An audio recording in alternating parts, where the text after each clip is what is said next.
Awesome, we're recording. We'll just pick it up where we left off. Well, will you make your point about the movies about capitalism and what Bud stands for? Just do that part at least. Yeah, well, I mean, I think there's these four beer characters, Ali, Bud, Light, and Miller. And Ali doesn't really have any one-on-one time with Otto, but the other three do. Miller has this famous dialogue while they're burning stuff with him, Right. and Bud has a couple different sort of discussions with him where he talks about the code, the Repo Man code, and he also talks to him about credit, and Light talks to him about how what are what are they, the Rodriguez brothers? Rodriguez brothers, yeah. This is an example. So Otto first is with Bud. Like Bud is the guy who finds him, right, and they steal that first car, or they get that first car. Um, and then, but I can't remember how Bud gets him back somehow. But they go out on a repo, and the Rodriguez brothers um, interfere, and so it cuts to Otto with Light, which, by the way, I thought was a, like the cuts and the editing in this movie. It's fantastic. I mean, it doesn't care. It just keeps rolling. I mean, they cut to him in the car with Light, and we haven't even met this character yet. Right. And they don't care to introduce him. They're just like, you'll figure it out. And so Well, they're he just trying might to get. be at he Light might be at the beginning when when Otto first goes to the shop. Is that Well, possible? he is. Light shows up after Otto gets annoyed and dumps the beer out. Light shows up. Right. Yeah. Yeah. But you don't. I mean, they don't really introduce him. Like they just cut to or Otto's with Light, and I mean, I guess that's fine. Like I mean, it's like you. I think your expectation is somewhere around he's going to be with Bud the whole time because that's the guy who he first established himself with, right? Right. So Light is in contrast to Bud. Bud is an independent like a red-blooded American capitalist, Hmm. um, who, at one point, Otto, Bud is going on a rant about credit, and Otto is like falling asleep, and Bud makes some kind of point about, uh, I can't remember. He makes some point about Russia, and he notices that Otto is asleep, and so he kind of yells this point at him to wake him up. Hmm. And Otto wakes up, and his first reaction is they don't pay for anything in Russia. Right. And Bud is outraged. He's like, um, You a you know, communist? yeah, he accuses him of being a communist. And this is like kind of an American reaction, right? This is like it's like a 20th century American reaction. Commie and red commie, and if you express interest in any kind of communist or socialist type of ideology, you are immediately separating yourself from America and everything it stands for. Um, Going back to the McCarthy investigation, and um, Lights is in contrast to this. I don't think he's in contrast in the sense that he represents communism. I think he more represents a pragmatic America, like a more working class America, where the aspiration is a little more towards something a little bit calmer and a little more rational. Well, you brought up that he says about the Rodriguez brothers. Now they're just repo men like And us. that's our introduction to him. Uh-huh. So that opening scene, I mean, you as you said, Light shows up at the office, and so we it's not like we haven't met him before, but it's just I for me it was a little unexpected because I was in my mind I'm thinking, oh, this is going to be a movie, this is Harry Dean Stanton and Emilio Estevez's movie. That's who this movie, and so he's going to be with this guy for most of the movie, and that's not true at all. I mean, but Otto like floats around and meets a lot of different people, and he's doing a lot. I mean, Harry Dean Stanton, I mean, I know he's top billed, but I wouldn't. He's not a main character, really. I mean, he's probably the second most, but um, so our introduction to Light is him calming that down, or saying, those guys are just like us, Right. and that's in strong contrast to kind of where Bud was, and Bud is pretty upset with these dudes. In fact, later on in the movie, when they get into that car chase with them, he's got the bat out and he's really mad. Like he wants to hit that Right. bullying guy, and he has to be held back by Miller and Light. So Um, this is a weird little tidbit, but so I guess Harry Dean Stanton wanted to use a real bat in that scene, and what? So it's a fake bat? yeah, I'm sure it's like some kind of plastic or something, but he really wanted to use a real bat, and Alex Cox was like, absolutely, absolutely not. So that was one of the things they. And by the way, real So, quick, I was at a party with Harry Dean Stanton once. oh yeah, did you talk to him? No, but I was like, holy shit, that's the guy from Aliens or Alien, singular.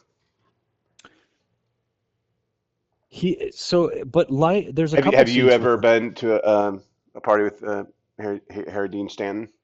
No, Okay, I don't think I've met any famous people at all ever in my life. I'm trying yeah, to think. Um, I've met I don't think 74. I've met zero. Um, Well, anyway, it's time for our well, first trivia question. So, when Bud and Otto raced the Rodriguez brothers down the bottom of the LA River, it's no, but reminiscent, if not direct homage, to another famous car race in this same location and what 1978 musical romantic comedy based in stage music of the same name? Okay, go ahead. isn't that Oh, go ahead. L.A. River is in a bunch of movies, right? I mean, it's kind of Maybe. I think I've seen that But the in fact that a it's couple a of. race. Oh, you know what else it's in? What's that? Terminator 2. Oh, okay. Isn't there a Terminator 2, right? Is that what the truck is, or the motorcycle truck scene? Yeah, Arnold and the kid are on the bike, Yeah. and the T-1000 is in that huge rig tractor trailer. Isn't that on the LA River? I think you're right. And by the way, one of the best twists ever. I saw that with T2 with my brother Joe. We were in the front row of a packed theater. We snuck Miller Lights in, consumerism, Right. and we're drinking. We didn't know that Schwarzenegger's The Terminator was for good this time. So that scene when he's coming around the corner with the shotgun and the roses are coming out of the rose box, he's pulling the Right. shotgun out of the, and then he ends up shooting the bad the cop T1000, yeah. the T-1000 exactly. Um, yeah, dude, mind blown. I just look over at my brother and we were just like, holy shit, this is the best moment of our lives, and it was. And it was all downhill from Dude, there. it's been downhill since there, and I was hoping Movie Club would turn it around. But dude, I want you to tell your You guys were drinking Miller Lights, so you had both Miller right, and Light with you. exactly. So Light, he has a couple other scenes. Yeah, There's a scene with him and Bud, and they're both just in their cars. And Light is, I think he's smoking a joint, and I think Bud is just smoking a cigarette. And it's kind of a weird scene. Like the camera is going down in between their cars, and they're just talking from their cars. And he's talking about if he can get this $20,000, he can break off and start his own business, and he won't have to do the work. He can sit back for once. He says something like that. And Light goes, dude, that $20,000 is not enough for you to do that. Hmm. And then, the other scene with Light is they go to pick up this car, and Otto gets in the car, and the guy is shooting at him, Great and scene. so Otto is freaking out. He jumps out of the car, and Light kind of calmly gets out of his car, sets up and aims, and that scene is set up because when they steal that other car, he finds the gun in his kit. So, anyways, he's shooting this gun, and they both get, and he's like, "Let's get out of here," and he's like, "No, you're here to do a job. Get it, take the car." So they take the cars, and then they go to, I don't know if they meet up at a different spot. I don't know where they are, but they're just like recovering or just talking or something. And he's like, "I can't believe, you could have shot that dude." And he Light shoots his foot, Right. and it's like he's like, blanks some are effective. And so this is another. So those are both sort of examples of contrast with Bud. This is like pragmatism. It's like the blue collar pragmatism. Like I'm a little bit more level headed. I'm a little bit more realistic. Um, and I'm a little bit more grounded in reality. Carrying around a gun with blanks is practical because he's not going to kill anyone, but it's effective. And that's in contrast with Bud, who's thinking about getting the 20,000 so he can, um, be an independent businessman. Well, and this fits in your theory that Otto, and you can restate it, is sort of being he's well, it's similar. It's at least in the same ballpark of my theory that the movie's about Otto growing up. That it's about him becoming a man. And I was gonna before we start recording, that he's referred to as a baby at the beginning, and then uh, Yeah. that scene where he's with his parents in the refrigerator. There's all these butterflies behind him. Butterflies are a symbol of transformation, and that's certainly what Otto is going through. And then I said, Harry Dean Stanton's character Bud teaches See, him to be a man. I would Yeah, argue the butterflies are about his parents, not about him. that His they've parents. changed. Yeah, Yeah. So his but parents, yeah, they're sort of these typical 80s hippies. They're yuppies. Michael J. Fox on mm, whatever family that show ties, he was family in, ties. Family Tie. They're people that were. It's Michael J. Fox's parents who have then found a televangelist, and they've given away all his money. Um, that's not something, this like this counterculture. So you're in the 60s, you're in part of this counterculture, and then in the 80s, you're all of a sudden you're part of this. You're you're a sucker for Mm. televangelism. Like what? Like what? I mean, there's no way these hippies would be interested in that at the They're time they were growing up. right. They're basically zombies. They're lost. They're the victims. Yeah, well, they've transformed. Yeah. They no longer stand for counterculture. They are a member of the culture. They're a member of this one of these institutions, the religious institution. But your And theory that Otto is being exposed to sort of, but you restated. I think he's touring all Mm-hmm. these different ways of being, all these different ways of life. Like he's sampling Light's perspective. He's sampling Bud's perspective. He's witnessing his parents. He's witnessing Lee's UFO stuff. The relationship Um, with Leela you mentioned. yeah, I said Lee. I mean Leela. Oh, okay. Um, Yeah. he was he was with his friends, those punks. Right. He seems to be sort of touring the in an early stage of life the different kinds of things that you could be and do. And Miller, Light, and Bud each have their argument with him, and I think he just picks Miller's. He lands on that one, and I don't know that that's significant. I mean, I think it's significant in the sense that um, it's sort of like a rejection of everything. It's like I don't like none of these options are palatable to me, and I'd rather just fly away.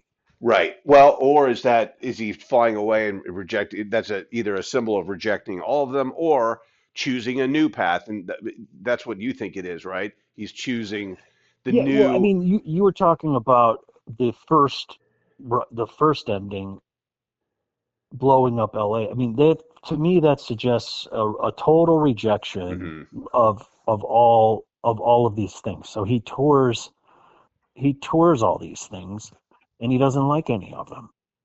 I think the alternate ending is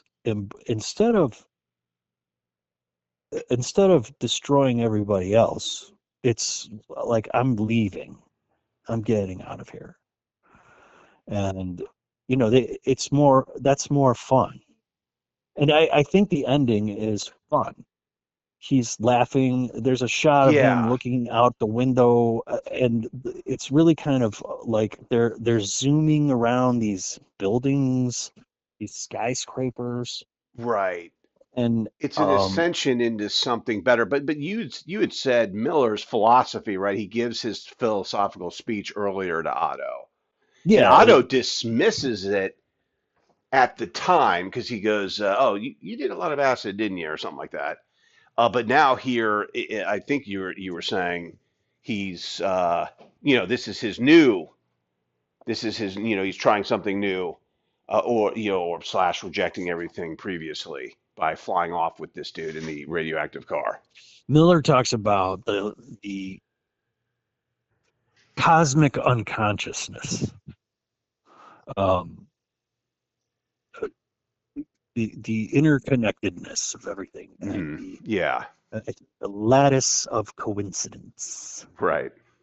Um, yeah, the plate of shrimp can relate to anything else, and it's just sort of like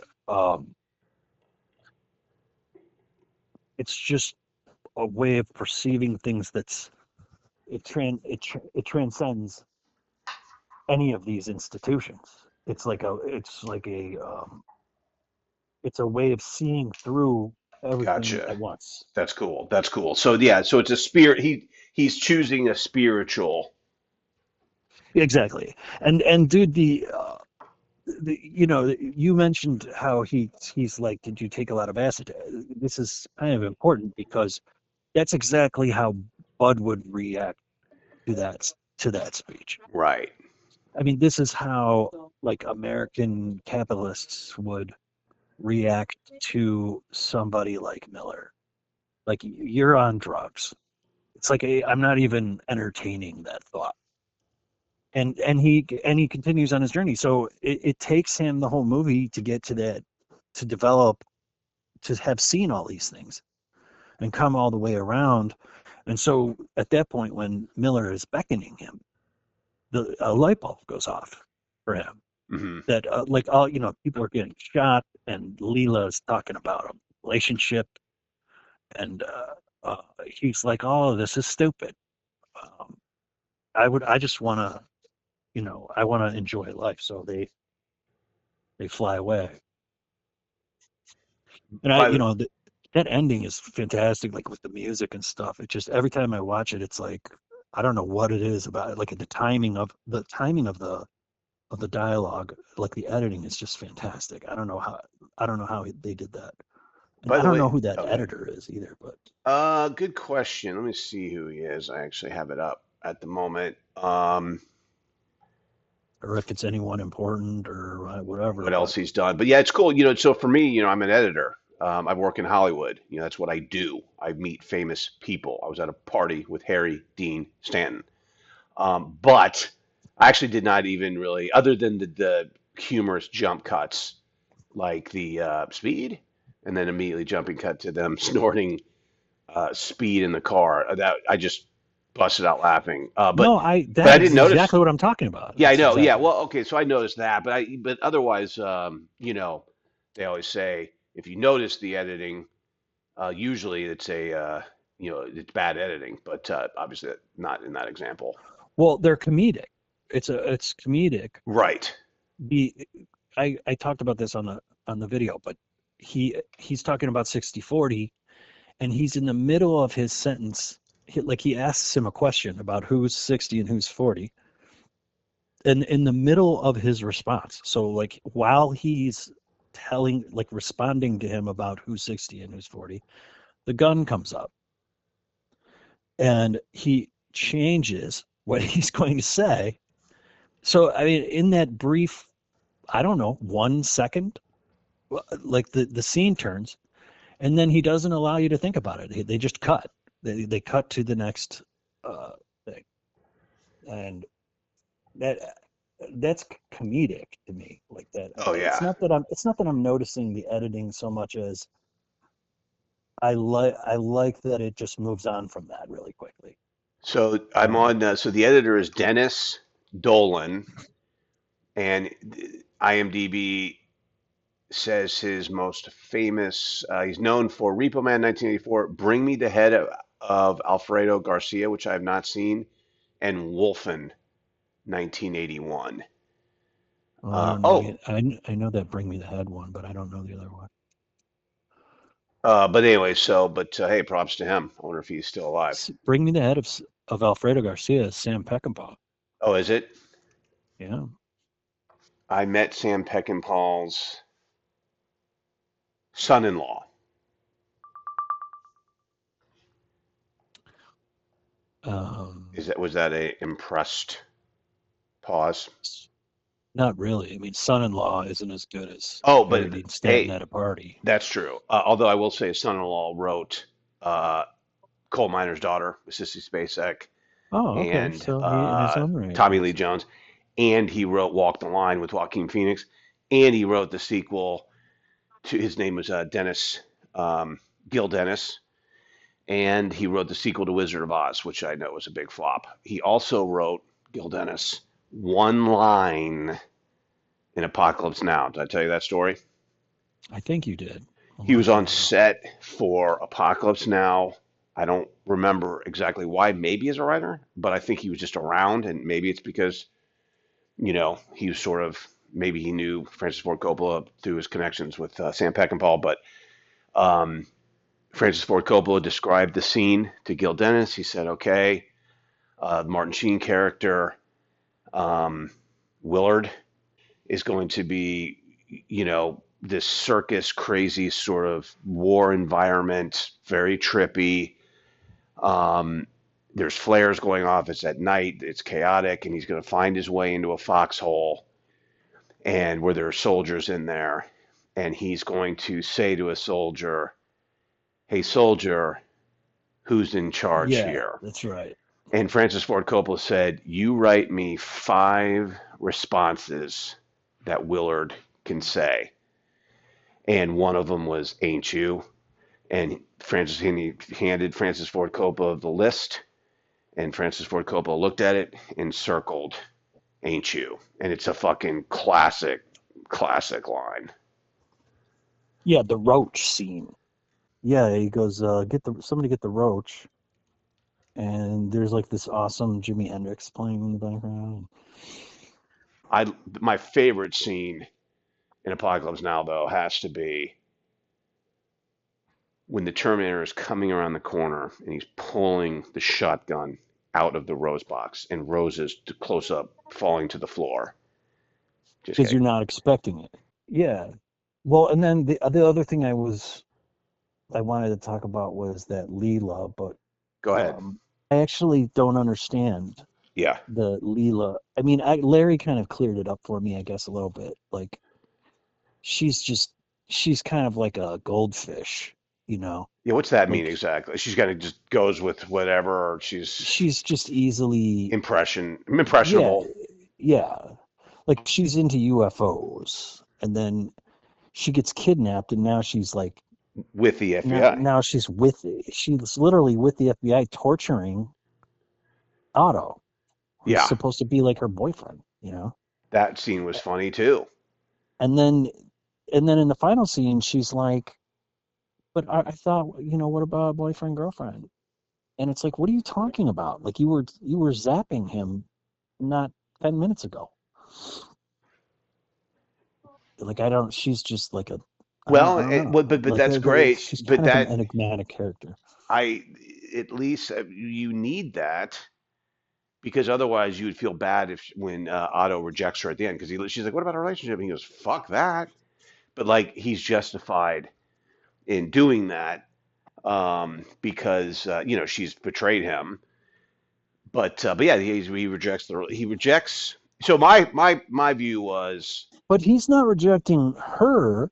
He's rejecting the concept that she's yeah, presenting, right? that's right. Yes, And she's kind of like him in some sense because she's touring herself a little bit. She's touring a couple different ideas, and he's being decisive and going with Miller, and she doesn't know what she's doing. right. I Oh, mean, by the he says to her, he picks her up. Okay, she's running from these FBI people. He picks her up, he drops her off, and he asks if she wants to go out on a date, and she's like, no. And he goes, women pay money to be with me, and that's all it takes. They immediately get back in the car and get down. Like that's all it takes. yeah, Women pay money to be with me. What? I mean, what the hell? two quick points. One, Emilio Estevez. I learned how to pronounce his last name. Nice. Yeah, dude, it feels good. It rolls right off the tongue. Emilio Estevez. First of all, great acting job. I think that guy, I never took him super seriously. I don't know why. Who? Emilio Emilio Estevez. Estevez.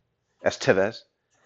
Estevez. Yeah, I just didn't take Emilio Estevez super seriously. But dude, he he's his father's son. I mean, he's got serious charisma, and I thought he did a great job. I thought the acting across the board was excellent, and I do think I'm always sort of impressed with movies that have kind of sort of an offbeat tone to a have that tone be consistent and work because I mean it's offbeat. I mean when the criminal Debbie and Duke when or one of those criminals gets vaporized. He's like, let's go do some crimes. Like they take it in stride that their friend just got vaporized. Yeah, But I wanted to mention that yesterday too, and I forgot. I mean, they take it totally in stride. But but it works, because the whole thing is weird. But yeah. Oh, and my other point was when they sleep together in the car there, it reminded me of a movie called The Pickup Artist with Robert Downey Jr. And I think the other actress I I can't. I think it's the girl from Pretty in Pink, Molly Ringwald. I can't.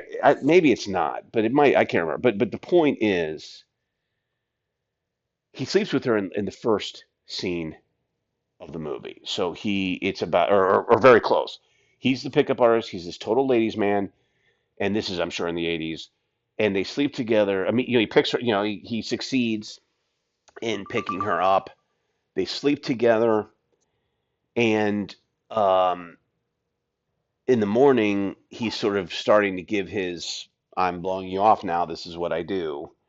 He's kind of giving her the brush off, but he kind of realizes as he's doing that, she's brushing him off, that he got used, not the other way around. And so the rest of the movie is a romantic uh, story about him trying to uh, win her.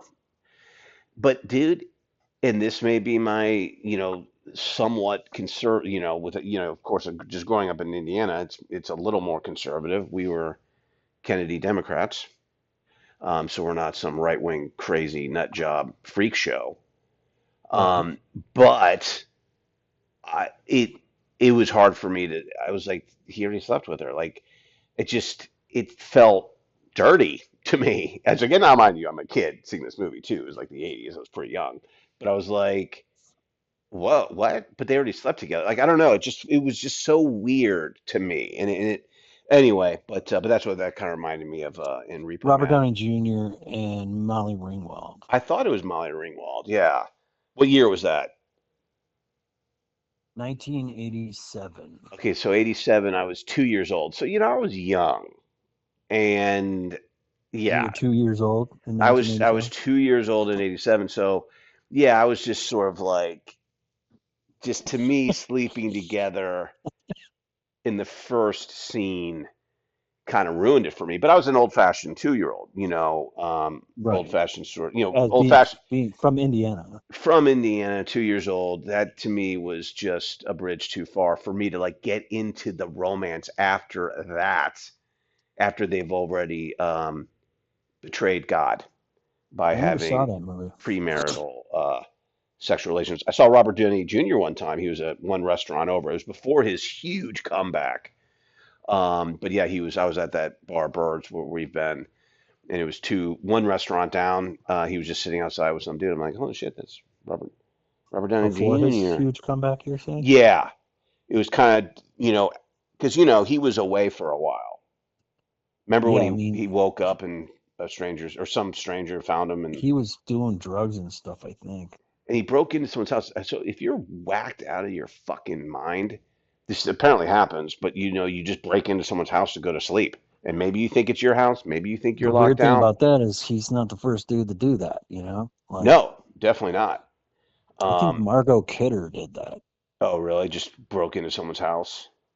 She fell asleep in somebody's bed, I think.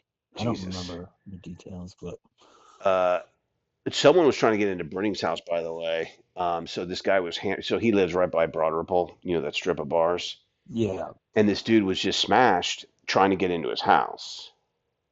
why? Well, it's unclear. But the dude's like trying to get into his house, and Was Brittany Brenning, home? he was, and Brenning kind of went out there, not all the way out, but he kind of flashed a weapon. Like Oh, he was just like, stop, just flashed it, didn't point it or anything like that, but he's like, just, by the way, yeah, this is what's happening. this is a reality of your situation. But dude, I mean, I think that's justified, bro. Well, yeah, I mean, yeah. If guy, if somebody's trying to break into your house, he's fucking trying to get in the house. The other thing Britting saw, because again, he's pretty close to this um, uh, bar, bar neighborhood. bar neighborhoods. Dude, this guy was hammered. Apparently, got in his car, started the engine, and was going to drive away. Didn't drive away, but he had started the car and he fell asleep with his foot on the gas. Now it was in park. Oh man, So, dude, Bernie woke up just, yeah, and dude, the windows, just one more time. right, excellent. And dude, thanks. I mean, because it really sounded exactly like that. That does. I feel like I'm there. Fuck, dude, I'm just gonna real quick on YouTube load up sound effect of a car with the pedal down tonight. Here, I'm gonna play it. Well, That's that sounds fucking just like dead, what you said. fucking It dead sounds like on. what you did. It's fucking dead on. But anyway, so dude, You could get a DUI for that. yeah, I know. I I know. think you even if I think if your keys are in the I ignition, you know can. you can. Jesus, No, but dude. So anyway, the windows were tinted, so Britting couldn't see inside what the was fucking going car. on there? Yeah. So he's knocking on the window, dude. And also, Britting's like knocking on the window.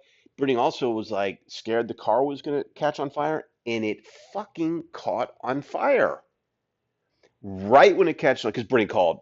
Uh, Here in Indiana, it's 911 is the three digits that you call to notify the authorities.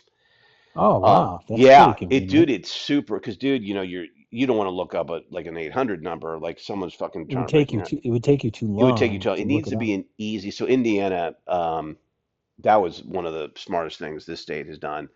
But dude, so he calls 911, and dude, the fire department got there right as it caught on fire. This guy could be killed. Obviously, I mean, shit, fumes in the car, whatever.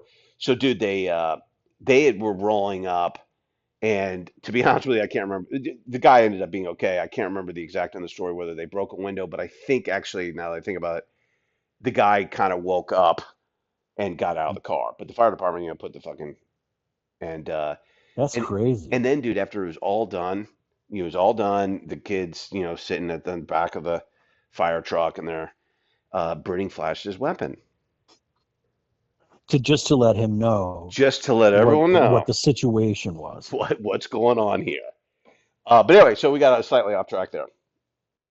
I could have talked about Repo Man for hours. I had Yeah. a whole list of things. Well, I know, but We didn't talk about the happy faces or I don't know what you um, mean by that. I kind of do. Tell me about that real quick. well, so Leila has a little happy face button on, Okay. and as soon as you see that, and I'm not even sure if that's the first occurrence of it, but then they're everywhere. You see them all over the And that's place. just a slam on the current zeitgeist, right? The 80s, because, right? That's I just kind of mean, a slam on I'm not society. 100% sure. I mean, to me, this is part of the um, cosmic unconsciousness theme because there's also political posters everywhere. Did you see those?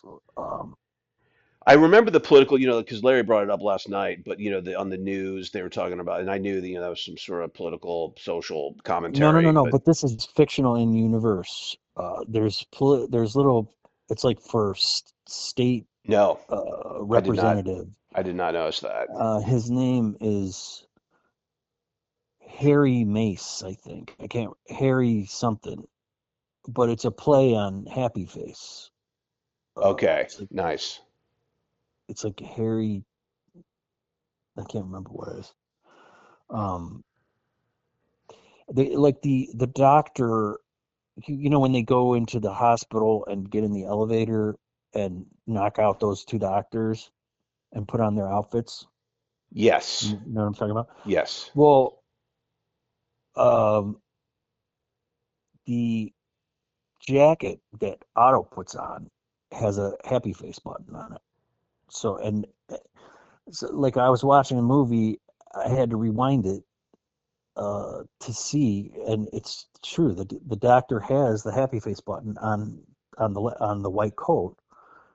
Goes into the elevator, and um, when they come out, they're wearing those outfits, and the happy face button is still on the coat. And I think there's some kind of um, allusion to. I don't know if it's uh, optimism, maybe something like that. Well, I think yeah, it's because they keep saying this was sort of a slam on Reagan era society, Yeah, and you said that was big in the 80s, that smiley face thing, and I kind of remember that. yeah. I mean, it's uh, um, put on a smiley face while there's a whole bunch of nasty things happening. Right, and why you keep buying products. Um, and that was the scene, right, when one of the repo men, I think it was Light, I can't remember, but that woman comes up with her crutches. He's like, "Take the stairs," or is that the Yeah, Rodriguez brothers? Like, take the it's the stairs. Rodriguez That brothers. was funny, dude. It's just That's Napoleon no, with the no, gun. no empathy. Yeah, he goes elevator out of order, even though she could totally see people Right. getting in the elevator and going up. Take the stairs. Ah. And then the FBI agent comes in, one of the blonde guys, and he's pretending to be blind. Okay, so this is that eye theme. Right. Um, I mean, there's just these themes are like everywhere in this movie. It's ridiculous. It's too numerous to count. That's awesome, dude. Well, and that's when you get. I love when films, or there's something special about films that are written and directed by, because then you are really getting the full vision of an artist. So that guy, Alex Cox wrote the movie, directed the movie. Um, I was feeding Brining the answers during trivia last night. Are you serious? No, I was tempted to for a second because The, he got two strikes like right away, yeah, and I and then was he doubled tempted. down. Well, He that's when he got got the himself second kicked out. strike. No, no, he he Oh he, no, you're he right. doubled down when he had one, which thank God he did because we had to have a double D around. Um, but but yeah, but yeah, I'm not going to do that. But I come from the world of reality TV that's completely on the level. Just kidding. Right. So yeah, I was like, well, hey, if it can be manipulated for better entertainment, let's fucking do that.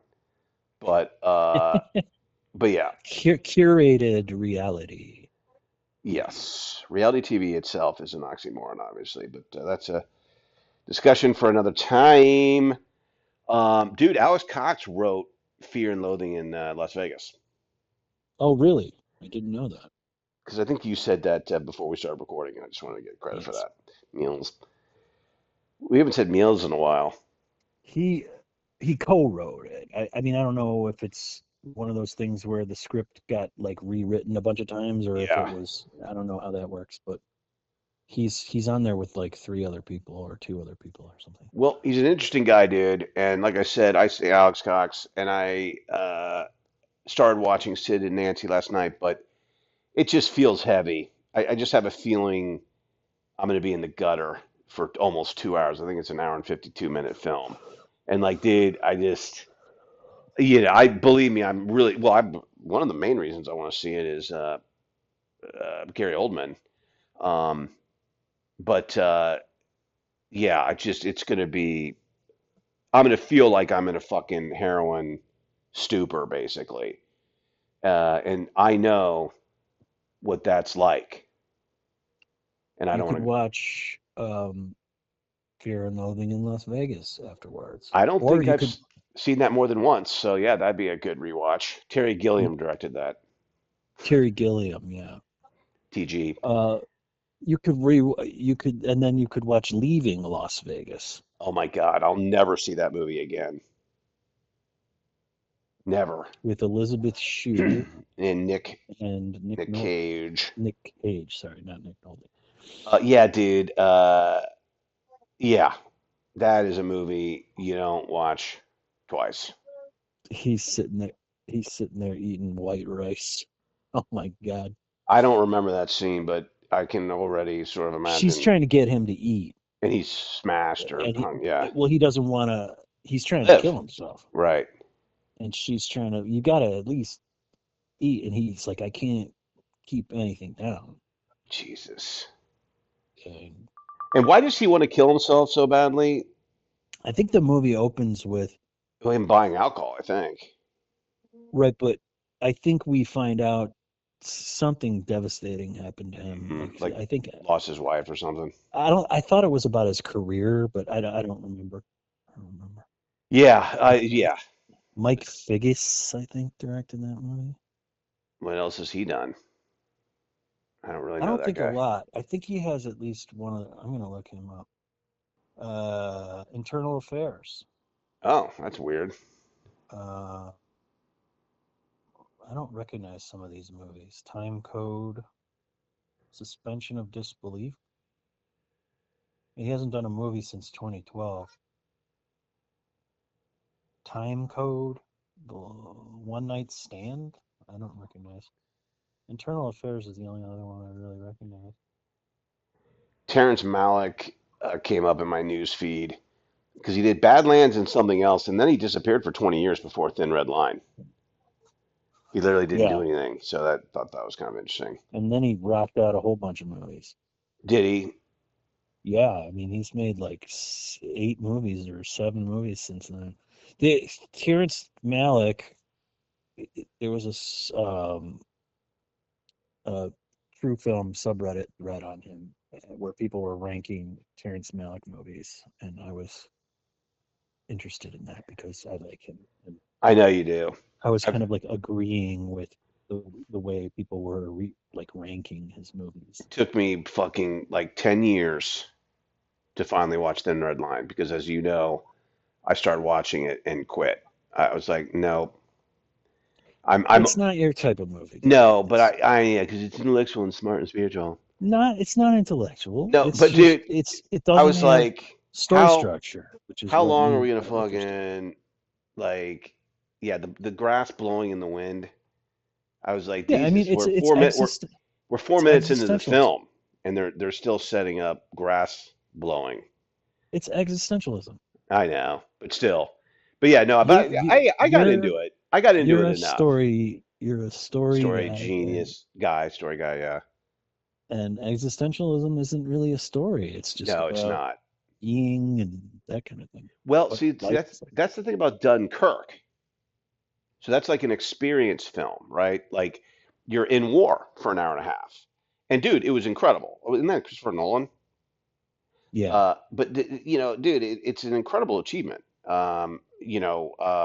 I felt like I was on that beach, I and was I surprised to see that Quentin Tarantino liked that movie. Dunkirk or Thin It Red was Line. it was either no Dunkirk or what was the other?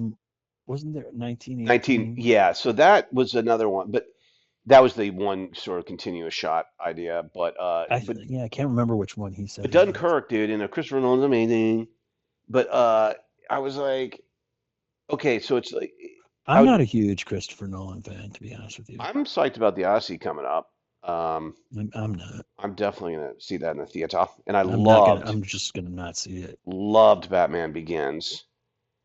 But dude, oh Those dude, movies are overrated. I was watching Memento. Are you talking about that Key and Peele sketch? What? Oh, there's a Key and Peele sketch where one of the guys is talking about Christopher Nolan being overrated. But I dude, think he is overrated. but let me finish my point about Dunkirk because our listeners are like, Steve, get to your point about Dunkirk. We're dying to know. So, dude, Dunkirk, I would describe it as an experience film. And dude, incredible achievement. I felt like I wasn't bored. I was in it. And I felt like I was in World War One or two. I think it was two. World Uh, War II. is World War Two, the big Yes, one, as they it's call the it. evacuation of France Right. during the German During the invasion. German invasion. Yeah. Um, but dude, it's an experience film. I felt like I was in war for an hour and a half. But dude, I just was like, but that to me, that's more of like a roller coaster, like amusement park ride. Lacking. You were talking about me being a story genius. Um, it lacking Right. story was like, it didn't feel like a movie to me. But whatever. I'm not gonna question Christopher Nolan. We all agree he's the greatest.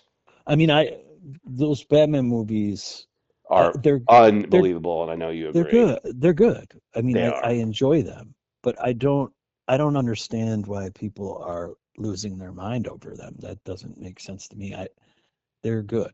They're amazing. I want to see, dude. I think the third They're one with not Bane, good. I guess, was all right. But dude, I want to see I want to go back and watch the Michael Keaton one. Because Nicholson, every second he's on screen is magic.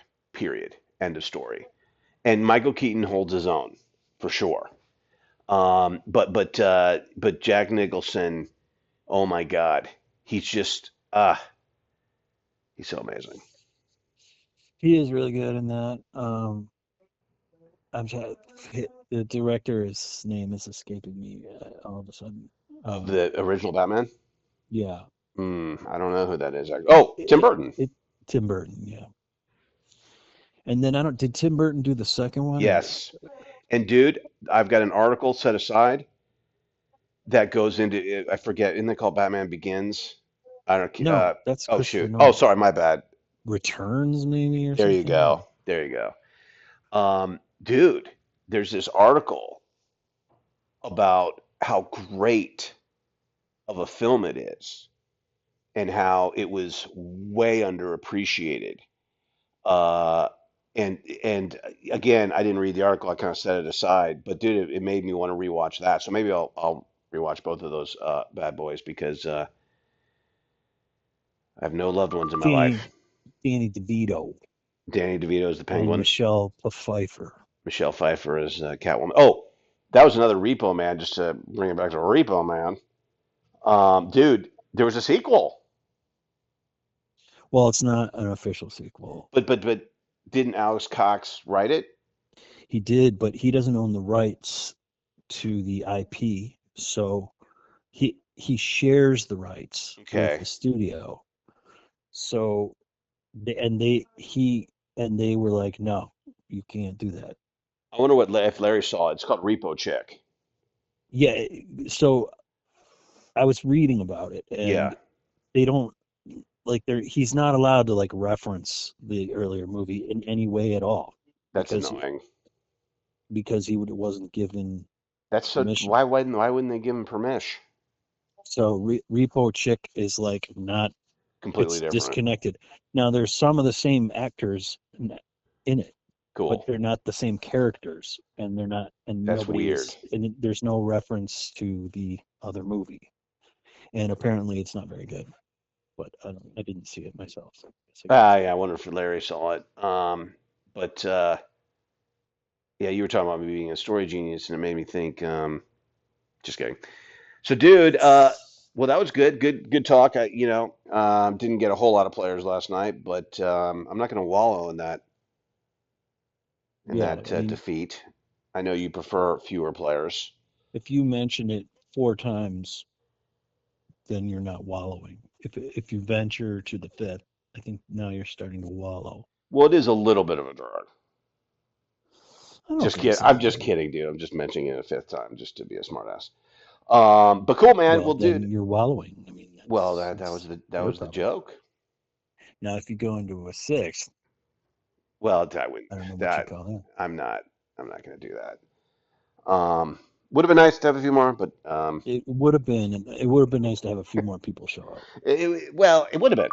But I'm not. That's not an official mention of it. It just I'm just saying it We're still at five, would have been nice to have a few more six. people in there, and it hurts my feelings, but it's all good. No, I'm just kidding. So, dude, hey man, good recap of last night's movie club. I'm glad we got a chance to talk a little about Repo Man a little more, and yeah, we'll see what this will be our. Hey, I'm glad I figured out. And of course, it took me 2 seconds. Figured out how to record a phone call. So next time we fucking start talking about movies, dude, we had that great conversation about The Shining. And I was like, fuck, I wish I recorded that. You keep calling me a story genius, and I agree. And yeah, that was just a great conversation. So I'm glad we recorded this, figured out that function. It'll be another video. All right, dude, I'm going to stop hitting record. Do you have anything else to say? Nope. Thanks for the convo. My pleasure. All right, I'm going to stop recording in three, two, one. Story genius.